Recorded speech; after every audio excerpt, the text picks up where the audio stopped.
Welcome back to the Jack Sparrow channel. I am Jack, and today I wanted to talk about Colin the clown, Kaepernick, whatever. Colin Kaepernick. If you were to remember him, he would be a footnote in history in the NFL as a mediocre at best quarterback who played for the 49ers. He was a flash in the pan, as I saw immediately upon his playing style. As a one-read quarterback who doesn't make any pre-read adjustments or anything like that. Pre-snap adjustments. Nothing. Well, he proved me to be quite correct in being a flash in the pan, and lost the starting job to Blaine Gabbert of all people. Well, he figured he couldn't make it as a NFL quarterback, so he could make it as a slacktivist, hacktivist, grifter, which he's done absolutely fabulously. He's very gifted at slacktivism. He's very gifted at it's a nice sounding Firebird, sorry, Trans Am. Anyway, the guy sucks, and he's gone on to make millions of dollars with Nike, and now has a Netflix documentary. I don't know what it is. It's where he likens and equates the NFL combine process and an NFL contract process and the NFL experience to slavery. Now, I don't have a horse in the slavery race, or even the struggles of the common black man, and I might add, neither does Colin Kaepernick. Being a silver spoon-fed, half white, half black man who was raised by a white family in the suburbs, and was given basically everything, and he doesn't understand the struggle either, but he wears an afro now, which looks more like a clown wig, to tell you how much he believes in the struggle or something. I don't know. So Clown Kaepernick has this horrendous documentary likening the process of measurements and poking and prodding and stuff in the combine selection thing, which is basically a job interview for a very physical job. You need certain metrics, right? You need receivers and quarterbacks need big hands so they catch the ball easier. As a quarterback / wide receiver myself, I have short, stubby fingers, which puts me at the odd end of the stick, more prone to fumbles, etc., etc. You got a lot of DNs that, you want a DN that has really long, arms, and kind of works for that way. You want a guy who can jump really high for, jump balls, corners, safeties, receivers, tight ends. These are all things that they've determined or over the course of decades and refined these things. And he's likening these to a slave market, where you got the slave on the auction block there and says, oh well, such and such slave is such and such tall, blah blah blah, look at his muscles. So let me get this right.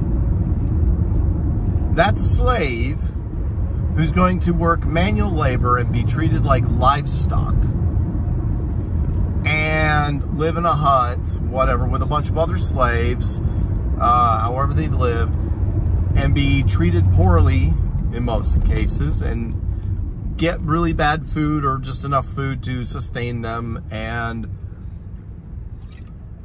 not get paid money and all of that stuff is the same as a guy working his entire life playing a child's game and training and working his entire life for a shot at playing in the NFL to get paid millions of dollars.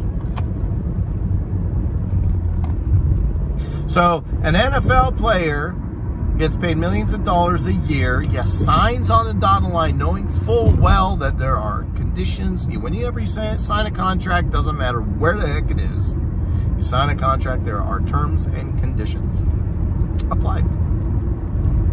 But in exchange for the terms and conditions, like you play here, you're not allowed to do this, you can't do that, but you are getting paid millions of dollars a year to do this thing, and you can afford to buy yourself Ferraris, which a lot of these NFL players, including black ones, buy Ferraris. And you can have your toes licked by beautiful women and make stacks of cash. And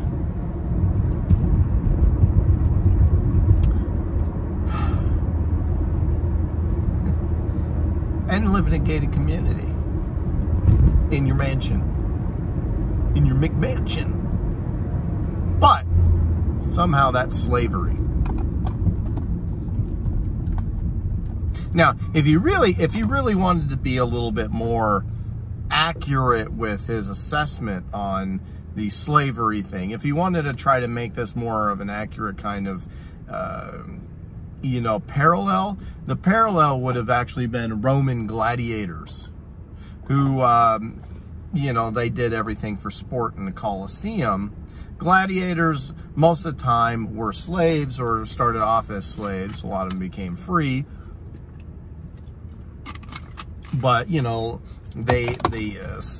best of gladiators were granted certain luxuries and privileges, and women wanted to be with them because they were obviously very strong,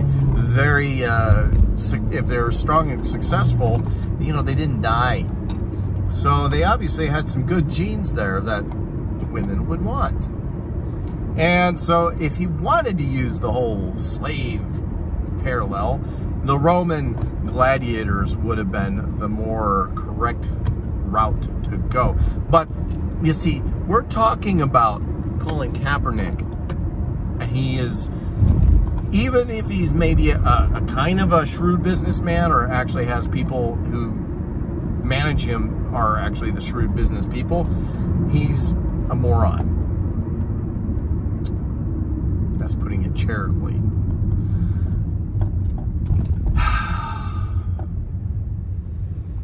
I don't really know what nice thing to say about this. I think it's disgusting. I think it's abhorrent that he is actually likening the process to make money, to earn money playing a kid's game, with slavery, being yanked off your own shore, being shoved on a boat, being carted across the sea, and then being sold at a market like livestock and being treated like livestock is not the same as playing a kiddie game and getting paid millions of dollars to do so. Do you know how I would love to be in the position to be offered a contract for a tenth the price? I would love to play in the NFL for a season for $100,000, much less $1 million.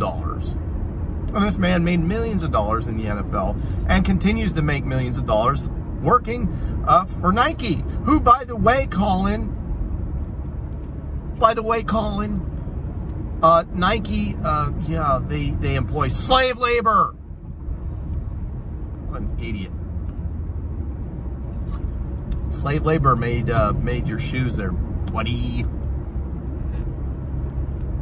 But yeah, go ahead and rant and rave about, how, NFL owners are slave owners and contracts and combines as slave markets and blah, blah, blah, blah, blah, blah. Colin Kaepernick is filth.